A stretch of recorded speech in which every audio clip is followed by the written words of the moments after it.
안녕하세요. 네, 우리 오늘 읽은 말씀 본문 가운데 42절 한번 좀 읽어볼까요? 같이 한번. 사도행전 2장 42절 같이 읽겠습니다. 시작. 그들이 사도의 가르침을 받아 서로 교제하고 떡을 떼며 오로지 기도하기를 힘쓰니라. 네. 이 패역한 세대에서 구원을 받으라는 이런 말씀으로 오늘 하나님 주시는 메시지를 함께 듣도록 하겠습니다. 여러분, 우리가 사는 지금의 21세기를 어떤 시대라고 말하면 좋을까요? 여러 네이밍들이 있죠. 관점에 따라 다양하게 부를 수가 있을 것 같습니다. 정보화 시대다, 또 신자유주의 시대다, 제4차 산업혁명 시대다, 인공지능 AI 시대다, 사상적으로는 포스트 모던 시대 또는 기독교 후기 사회 등등 많은 그 얘기들을 우리가 할 수 있을 것 같습니다. 그런데 제가 앞으로 살아있는 동안 꼭 듣고 싶은 말 중에 하나가 있어요. 그것은 한반도 통일 시대입니다. 서울에서 차 타고 개성을 지나 평양을 거쳐서 금강산까지 가는 거죠. 그래서 12,000봉을 등반하는 시대. 또 용산역에서 KTX 타고 유럽으로 선교 여행을 갈 수 있는 시대. 그런 시대는 이제 한반도 통일 시대가 열어줄 수 있는 그런 시대로 생각하면서 그런 시대에 과연 죽기 전에 만날 수 있을까? 그런데 그런 이 한반도 통일 시대가 열리면 경제도 경제겠지만은 하나님 나라의 이 복음이 이 드넓은 이 중국 땅과 또 러시아 근처 많은 나라들 또 인도까지 이러한 복음의 황무지에 효과적으로 퍼져 나갈 것을 기대할 수 있기 때문입니다. 어쨌든 여러분, 우리는 이 시대와 또 다양한 세대에 대해서 여러 가지 이름을 붙여서 부를 수 있을 텐데요. 그런데 우리는 좀 더 단순하게 이 성경의 관점에서 부를 수 있을 것 같아요. 그것은 믿음의 세대 그리고 패역한 세대라고 구분해서 부르는 거죠. 왜 그러냐면 하나님의 말씀이 그렇기 때문에 그렇습니다. 예수님은 믿지 않는 세대들을 향해서 뭐라고 말씀하셨냐면 패역한 세대다 이렇게 하셨죠. 마태복음 17장 17절에 보면은 믿음이 없고 패역한 세대여 말했습니다. 구약성경에 보니까 구약성경에도 그런 단어들이 등장하죠. 모세도 같은 말을 했어요. 신명기 31장 27절에 보니까 너희의 패역함과 목이 곧은 것을 아나니. 그래서 하나님 앞에서 하나님을 따르지 못하고 있는 그들의 어떤 상태에 대해서 이제 모세가 얘기하는 거죠. 목이 곧아 있고 패역하다. 그런데 이사야도 또 동일하게 말했어요. 안 변하는 것 같아요. 이사야서 30장 9절. 이는 패역한 백성이요 거짓말하는 자식들이요 여호와의 법을 듣기 싫어하는 자식들이다. 그래, 이 패역이라는 것이 그냥 어느 한 시대만 있는 게 아니네요. 그죠? 그래서 이 인류의 역사 속에서 끝없이 진화되어 오는 세대의 이름이 패역한 세대이더라. 그래서 패역이라는 단어를 한번 우리가 살펴보는 게 필요할 것 같아요. 헬라어로 뜻을 살펴보면은 구부러지다, 또 뒤틀려지다 이런 뜻입니다. 그리고 어학사전에서 찾아보면 패역이라는 말은 사람으로서 마땅히 해야 할 도리에 어긋나고 순리를 거스리는 것이다. 그렇게 말하고 있어요. 그래서 이것을 이제 성경적으로 풀이를 해본다면 패역은 뭐냐? 창조된 피조물인 사람으로서 마땅히 따라야 될 하나님의 섭리와 진리의 말씀을 따르지 않고 도리어 말씀을 거스려 이 세상을 따라 사는 것이다. 할 수 있겠죠. 세대라는 건 여러분 다 무슨 뜻인지 아시죠? 세대는 같은 시대에 살면서 공통의 의식을 가지는 비슷한 연령대의 사람들입니다. 그래서 요즘 가장 많이 쓰는 그 세대 가운데서 MZ 세대가 있죠. 그 동의하지 않는 청년들도 많더라고요. 그 기분 나빠하더라고요. 왜 우리를 그렇게 규정 짓냐.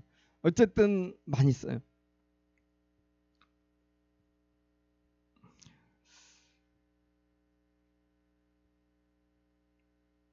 그래서 이 폐역한 세대는 자기 시대의 유행이나 시대 정신을 따르느라 그것 때문에 하나님의 말씀을 거스려 살아가는 사람들, 그리고 그것이 옳다고 생각하는 사람들이라고 말할 수 있을 것 같습니다. 베드로가 오순절 성령 강림 사건 때문에 많은 사람들이 놀래가지고 그 120명의 성도들과 함께 이 큰 모임이 이렇게 이제 이루어지게 되었는데, 그때 베드로가 그 사건을 설명하면서 지금 설교를 했잖아요. 그런데 말씀을 듣고 있는 이 청중들에게 베드로가 막 무섭게 책망하듯이 얘기하는데, 너희들은 다 패역한 세대다 하는 것입니다. 그러면서 오늘 40절을 보면은 너희가 이 패역한 세대에서 구원을 받으라 이야기하고 있습니다. 그렇다면 이 말씀을 듣고 있는 베드로의 청중들이 있을 텐데, 그들은 어떤 점에서 패역한 세대일까? 두 가지로 볼 수 있을 것 같아요. 첫째는 하나님의 진리를 거역했기 때문에 패역한 세대죠. 다시 말해서 하나님께서 보내신 메시아였죠. 그 나사렛 예수를 거부했습니다. 그 예수를 거부하고 십자가에 못 박아 죽였다는 거죠. 그래서 하나님의 구원의 섭리와 질서를 거스려서 살인한 행위를 했기 때문에 그들은 패역한 자들입니다. 자, 우리는 또 다른 면에서 그들이 패역한 세대인 걸 이야기해 볼 수 있겠는데, 예수를 십자가에 못 박아 죽인 이유에서 우리가 찾을 수가 있습니다. 왜 당시 보통의 유대인들이 예수님을 십자가에 못 박아 죽였는지 우리 알고 있잖아요. 그들의 최고의 관심은 그 당시 뭐였습니까? 그들의 소원은 로마의 압제로부터 해방되고 선민 이스라엘의 어떤 정체성을 회복해가지고 다윗의 그 유대 민족으로 다시금 리바이벌 하는 거예요.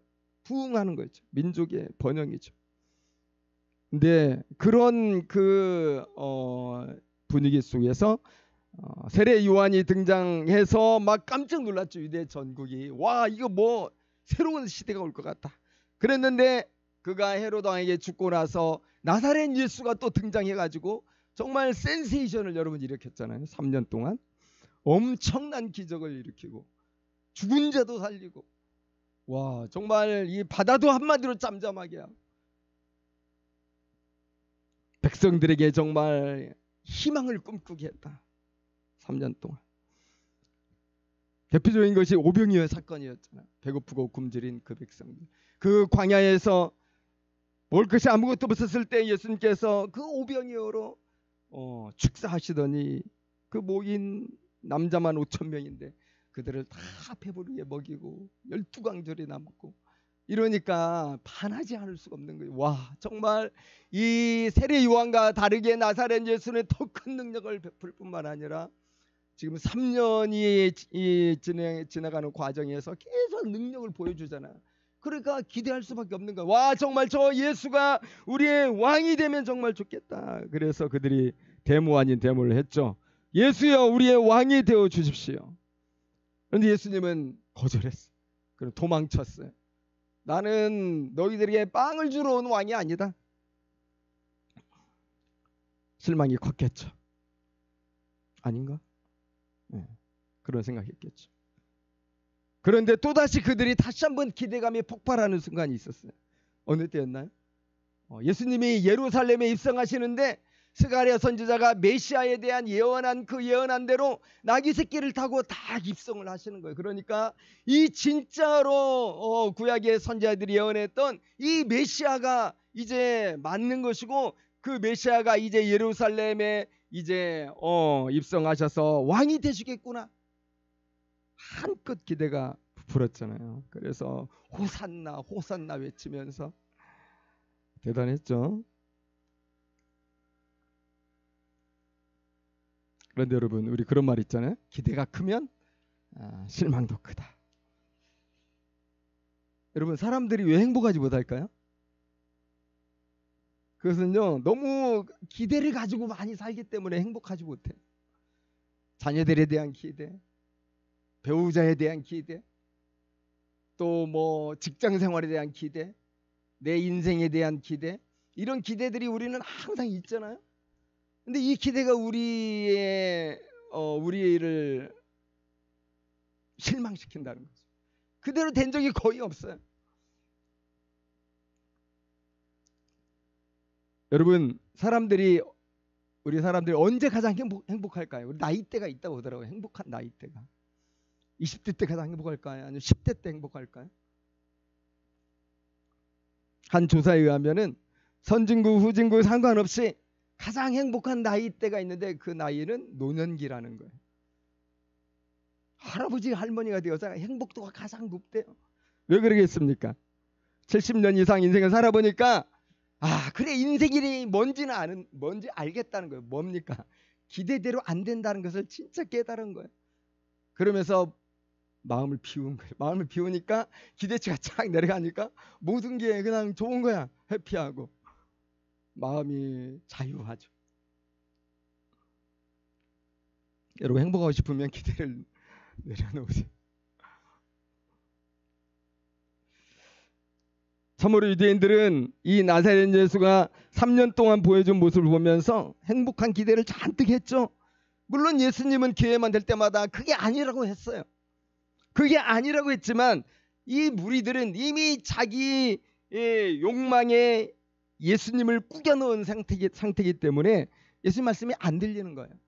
여러분, 우리가 왜 하나님의 말씀을 고지고대로 못 듣는 일들이 자꾸 발생합니까? 내 안에 이미 틀을 꽉 잡아놓고 예수님이 이 틀에 맞아야 된다고 생각하니까. 그런데 그것이 맞지 않는단 말이에요. 그러니까 말씀을 읽어도 재미가 없고 설교를 들어도 은혜가 안 되고 내가 원하는 게 아니야.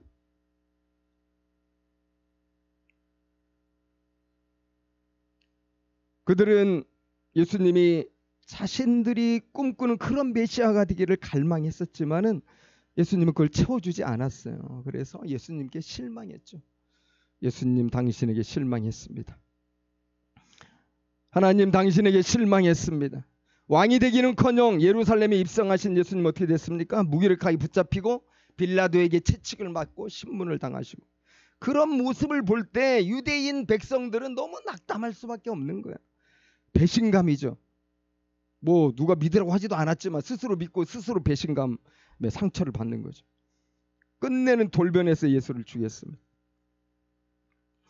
여러분, 당시 유대인들은 공통의 시대 정신으로 나라의 독립과 번영에 대한 갈망이 있었고 정치적 메시아에 대한 갈망이 있었어요. 민족주의자인 바리새인들과 또 열혈 당원들은 그 열정으로 끊임없이 로마에 투쟁을 했고요. 그리고 일반 백성들은 음으로 양으로 다 지원을 했죠. 그런 시대 정신에 대단한 능력과 언변을 가진 예수님이 전혀 동조하지 않았기 때문에 그 유대 백성들은 십자가에 차라리 못 박아 죽이자 한 것입니다. 여러분, 유대인들은 그렇게 하나님 말씀 따르지 않고요, 도리어 자신들의 신념과 야망을 쫓으면서 진리를 거역했기 때문에 성령 충만한 베드로에게 패역한 세대라는 책망을 받은 거죠. 근데 여러분, 오늘 참 놀라운 건 뭐냐면 이 베드로의 설교를 유대인들이 들었잖아요. 사실 얼마든지 마상할 수 있는 설교 아니에요? 기분 나쁠 수 있는 설교고 마음이 정말 크게 상할 수 있는 설교고 듣기 싫은 설교일 수 있잖아요. 지금 다 잘못했다고 지금 정죄하는 거예요. 아닙니까, 베드로가? 너희들 이 패역한 세대들아 구원을 받아라 얘기하니까. 그런데 이 점이 놀라운 거예요. 그들이 강팍하고 완고한 마음이었었는데 이게 아주 부드러운 흙처럼 그런 부드러운 마음으로 바뀌어가지고 베드로가 선포하는 성령 충만한 메시지를 듣고 마음에 막 가책을 받는 거죠. 보통은 막 튕겨내고 네가 뭐가 잘났냐, 튕겨내고 네 말이 틀렸다, 네가 우리를 모른다, 네가 나에 대해서 얼마나 아느냐 하면서 막 방어막을 치는 게 아니라 그냥 말씀이 쑥 들어가.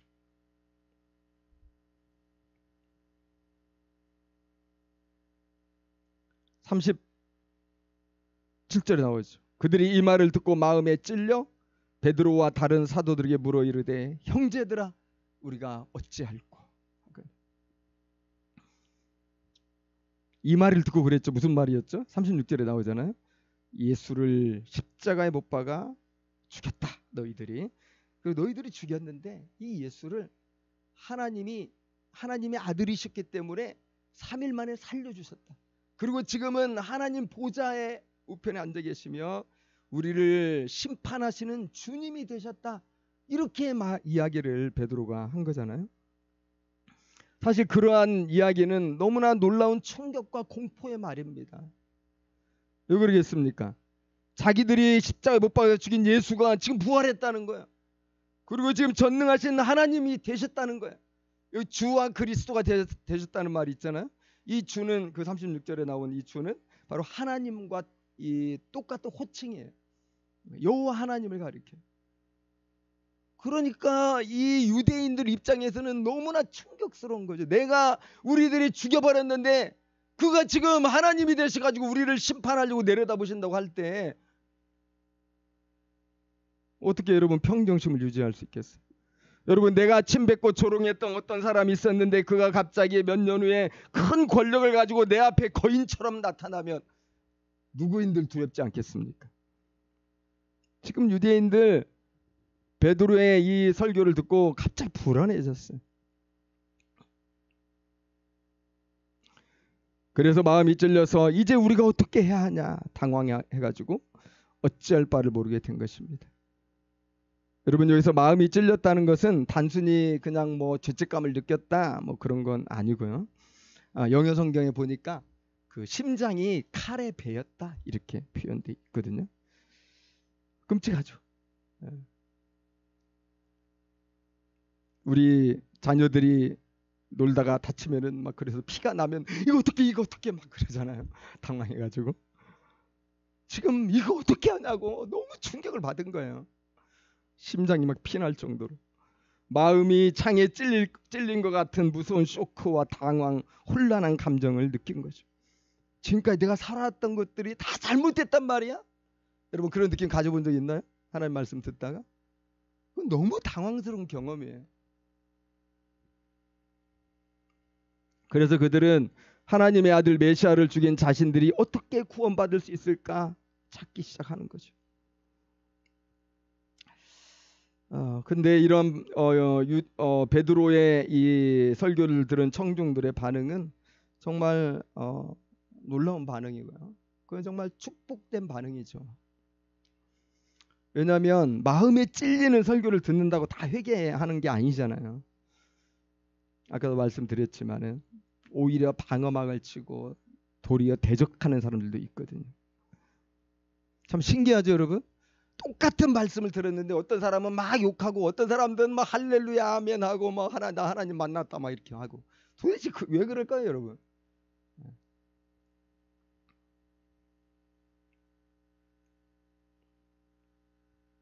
여러분, 스데반 있잖아요. 뒤에 보면 보겠지만은 스데반도 베드로처럼 성령이 충만해서 설교를 했어요. 청중들도 베드로의 청중들과 똑같은 다 유대인들이었어요. 다를 게 없어요. 스데반이 성령이 충만하여 설교를 마쳤을 때 스데반의 청중들도 베드로의 청중들처럼 스데반의 설교를 듣고 똑같이 마음의 찔림을 받았습니다. 왜냐하면 스데반이 예수를 나사렛 예수의 하나님의 아들 되심과 그리스도 되심을 설교했기 때문인데, 자, 마음의 찔림을 받았는데 행동은 정반대였다. 사도행전 54장 사도행전 이제 뒷부분에 보면 나오죠. 거기 보면은 그들이 이 말을 듣고 마음에 찔려 자, 마음에 듣고 마음에 찔렸다. 이건 똑같잖아요. 근데 베드로의 청중들은 막 회개를 했는데 스데반의 청중들은 이를 갈았다. 그들이 큰 소리를 지르며 귀를 막고 그에게 일제히 달려들어 성 밖으로 내치고 돌로 칠세. 그래서 우리가 하나님 말씀을 듣고 마음에 자꾸 찔림을 받고 회개하게 되고 새롭게 출발할 수 있는 일들이 자주 일어난다면 이거야말로 축복 중에 축복이고 은혜 중에 은혜다 이거죠. 그러니까 매주 기도회나 예배 때 와가지고 늘 찔림을 받는 사람들은 정말 복 받은 사람들이죠. 가장 복 못 받은 사람이 누구예요? 아무것도 못 느끼고 가는 사람들이겠죠. 그래서 하나님 말씀 앞에서 우리가 복 받는 자세가 있어요. 그것은 가난한 심령이죠. 의에 줄이고 목마른 마음. 그런 사람들이 복이 있다. 주님 말씀하셨습니다. 베드로는 유대인 청중들의 두려워하는 반응을 보면서 구원의 길을 선포했습니다. 38, 39절 너희가 회개하여 각각 예수 그리스도의 이름으로 세례를 받고 죄사함을 받으라. 그리하며 성령을 선물로 받으리니 이 약속은 너희와 너희 자녀와 모든 먼데 사람 곧 우리 주 하나님이 얼마든지 부르시는 자들에게 하신 것이라. 놀랍고 당해가지고 정말 이 죄를 어떻게 씻을까 그런 청중들에게 베드로는 회개하고 세례를 받으면 죄를 용서받을 수 있다 증거했죠. 그래서 여러분 생각해 보면 나사렛 예수님 전에 세례 요한이 등장해서 전했던 핵심 메시지는 회개하라 했죠. 회개하라 천국이 가까웠느니라. 예수님도 바로 이어서 광야에서 회개의 메시지를 선포했죠. 회개하라 천국이 가까웠느니라. 근데 지금 또 베드로가 똑같이 전하고 있어요. 회개하라.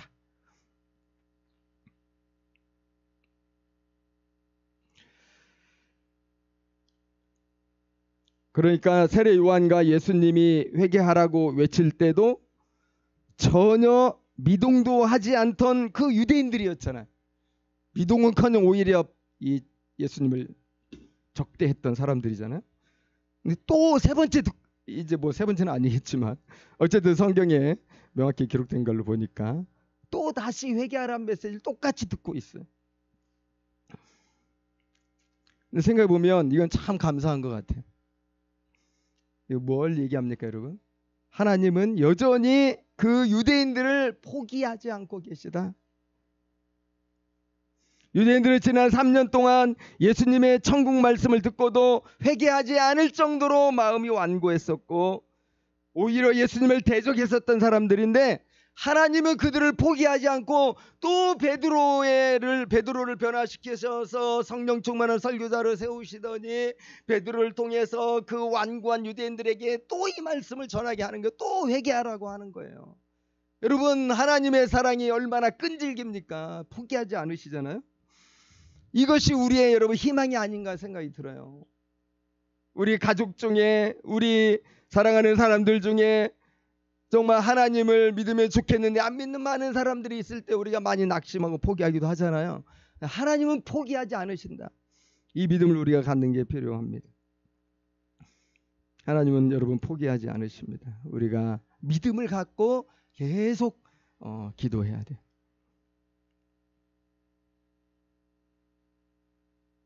이 포기하지 않으시는 사랑이 오늘날 우리에게도 있다고 믿습니다. 그러나 우리가 안심만 할 수 없는 것이 있죠. 하나님도 때가 차면 포기하십니다. 내려놓으시겠다 하셨죠. 여러분 우리 육신이 죽으면 더 이상 회개를 요청하지 않으십니다. 육이 떠난 그 영에게라도 회개하라 이렇게 하실 것 같은데 그건 안 해요. 예수님이 재림하시면 더 이상 회개의 기회도 없어집니다. 그래서 끝끝내 회개하지 않고 자기 의를 따라 살던 패역한 세대들은 죽음 후에 하나님의 심판을 피할 수 없게 됩니다. 성경에 이미 예고된 대로 그 죄로 말미암아 무서운 공의의 형벌을 받아야 되고 지옥에 예비된 벌을 결코 피할 수 없게 되는 것입니다. 여러분에게 한번 물어볼까요? 여러분 회개하셨습니까? 유대인 청중들에게 회개를 요청했죠. 근데 이 회개가 정확히 뭘 의미할까를 한번 생각해 볼 필요가 있을 것 같습니다. 유대인 청중들은 그것을 잘 이해했을까요? 회개하라. 여러분, 여기서 회개는요, 우리가 흔히 생각하고 또 아는 대로 참회하는 것은 아닙니다. 여기서 회개는 패역한 세대에 속하여 있던 삶에서 완전 유턴해가지고 믿음의 세대로 방향을 돌리는 것을 말합니다. 다시 말하면 예수님을 못 박아 죽인 삶에서 완전히 방향을 바꿔가지고 내가 죽였던 그 예수를 내 구주로 영접하고 내가 이제 예수님께 절대 순종하는 주님의 자녀가 되겠다, 이렇게 바뀌는 거예요. 이게 바로 회개입니다. 완전한 방향과 삶의 태도에 혁명이 일어나는 것이죠. 이런 차원에서 이해할 때 모든 죄인들은 예수님의 십자가 앞에서 회개하여 구원을 받는 것이지 그저 자신의 잘못된 삶을 참회하고 반성하는 것으로 구원을 받는 건 아니라는 겁니다. 물론 회개한 사람도 여전히 이 세상에서 육체를 가지고 살아가기 때문에 죄를 지을 수 있겠죠. 그때마다 날마다 필요한 것은 이제 참회입니다. 하나님의 사람으로 마땅하게 살지 못한 점이 발견되었을 때 날마다 더러운 발을 씻듯이 반성하고 뉘우치고 죄에서 돌이키는 것입니다. 그래서 예수님의 십자가 앞에서 완전히 방향을 바꾸고 예수님을 사랑하게 된 사람들은 일상의 삶 속에서 항상 참회를 할 수밖에 없는 거예요. 그리고 이건 너무 자연스러운 거고 당연한 겁니다. 하지만 자신의 잘못을 뉘우치고 반성한다고 하면서 이렇게 살아간다고 하는 것이, 그것이 하나님 앞에서 회개하리라는 보장은 될 수 없는 것이죠. 그래서 우리에게 무엇보다도 먼저 필요한 것은 많은 반성과 참회보다도 십자가 앞에서 우리가 회개하는 거예요. 하나님을 떠나 살았던 그 악한 삶을 회개하는 거죠. 잘못된 삶의 방향에서 그래서 완전히 태도를 바꾸는 것이죠. 여러분, 베드로가 유대인 청중들에 요청한 것이 바로 잘못을 뉘우치고 반성하라는 것이 아니라 예수님께 돌아서고 당신들이 못 박아 죽인 예수를 구주로 영접하라는 것이었어요. 이 놀라운 요청에 여러분, 그들이 어떻게 반응했나요?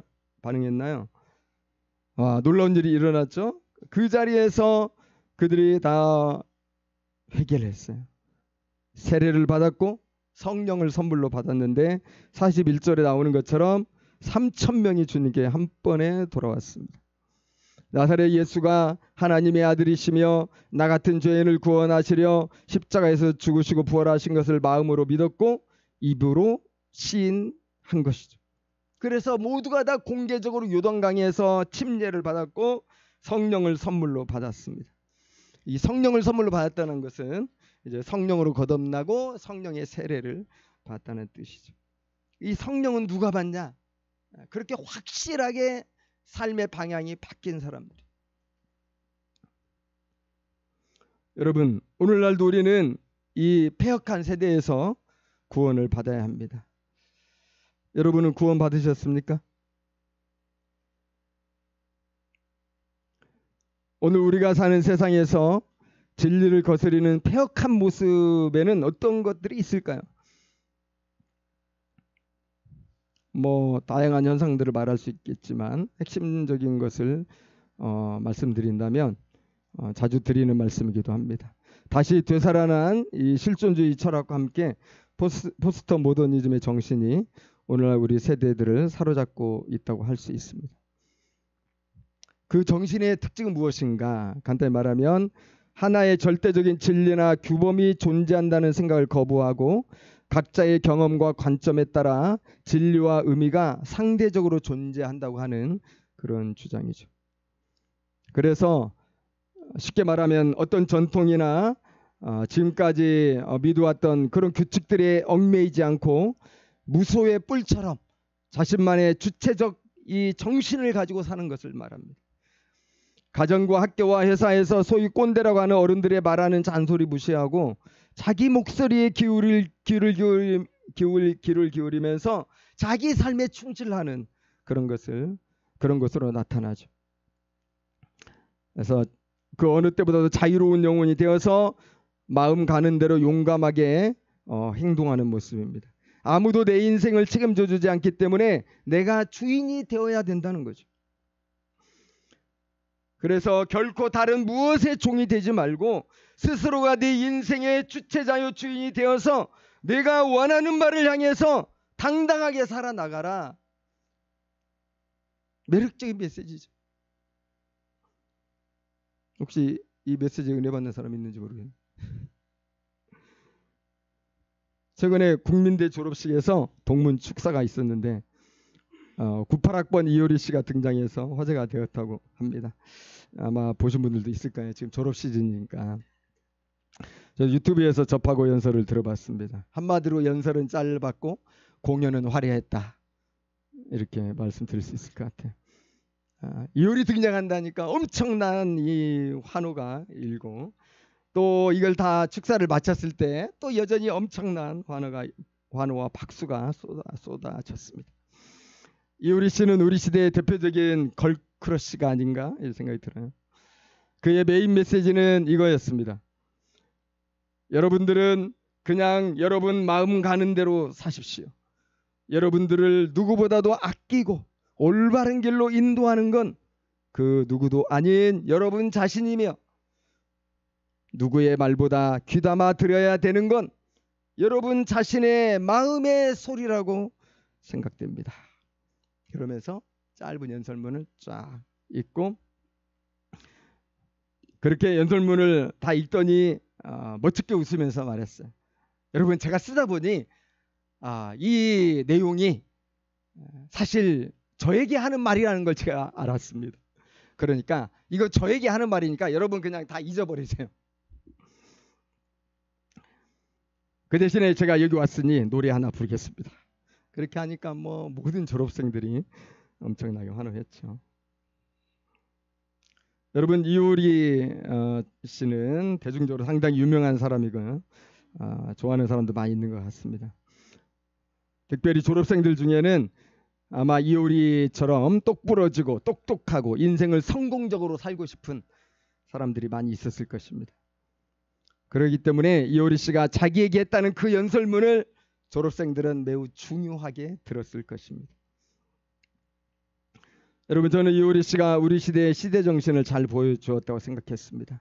그런 사람이기 때문에 국민대는 졸업식 동문 축사로 초청했을 것이고 또 그 연설을 듣고 동문들과 후배들도 마치 그렇게 살겠다는 듯이 크게 박수치고 환호했습니다.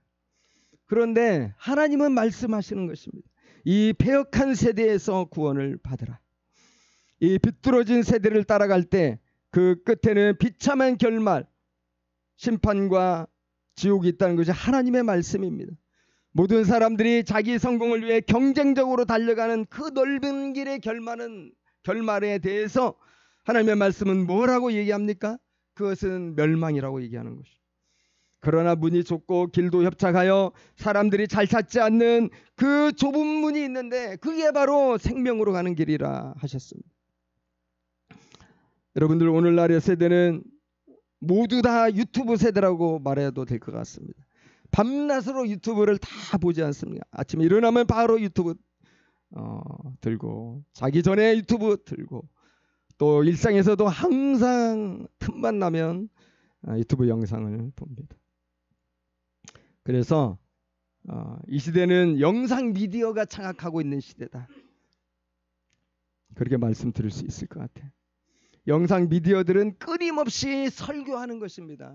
이것이 옳다 저것이 옳다 이렇게 해야 된다 저렇게 해야 된다 온갖 전문가들의 말들을 아름답게 포장해가지고 유튜브 조회수 늘리기 위해서 수많은 유튜버들이 막 매력적으로 또 심지어는 아주 극단적으로 또는 아주 도전적으로 그렇게 계속 설교를 하죠. 제가 보면 그 설교를 듣고 이 세속신자들의 믿음이 날로 이렇게 자라가고 있는 것 같아요. 우리가 그 한가운데 있지 않습니까, 여러분? 우리가 정신 차려야 됩니다. 우리가 헷갈리기 시작하면 우리도 그들의 다양하고 깊이 있는 전문적인 이런 영상 설교를 이렇게 들으면서 아, 그래, 내가 정말 잘하고 있네, 그러면서 위로를 받고 격려를 받을 수 있는 가능성이 너무 많다는 겁니다. 여러분, 우리는 이 세대의 말을 듣되 참고만 하고 진정으로 우리가 믿고 따라야 되는 것은 무엇입니까? 그것은 하나님의 말씀입니다. 오늘 베드로의 회개한 청중들처럼 해야 되는 거죠. 그들은 어떻게 했나요? 42절 아까 읽어본 것처럼 그들이 사도의 가르침을 받아 서로 교제하고 떡을 떼며 오로지 기도하기를 힘쓰니라. 그들은 하나님의 말씀을 배우면서 계속해서 성장해 갔죠.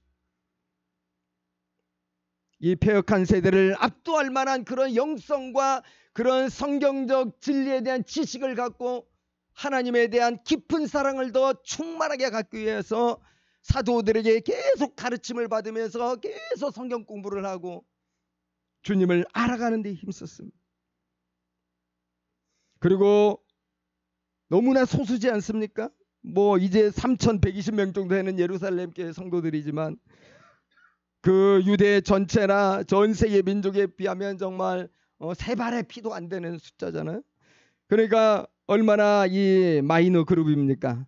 서로 격려해야 되는 거예요. 그래서 날마다 모여서 서로 떡을 떼고 서로 교제하면서 서로 믿음으로 용기를 북돋아주면서 어깨동무하고 힘이 되어주죠. 그리고 그들은 기도하는데 전심을 다했어요. 여러분, 이런 활동들이 우리에게 필요한 거죠. 이런 활동들이 이 패역한 세대에서 우리가 계속해서 구원받는 길이고 또 이 세속 신자들에게 구원의 길을 나타내는 방식이 될 수 있는 것입니다. 결론을 맺겠습니다. 사랑하는 여러분, 이 패역한 세대에서 구원받으십시오. 또 구원의 깊이를 날마다 더하십시오. 그리고 이 복된 구원을 세상과 나누십시오. 오늘 설교의 결론을 바울의 권면으로 대신하겠습니다. 로마서 12장 2절 너희는 이 세대를 본받지 말고 오직 마음을 새롭게 함으로 변화를 받아 하나님의 선하시고 기뻐하시고 온전하신 뜻이 무엇인지 분별하도록 하라. 아멘. 함께 기도하겠습니다.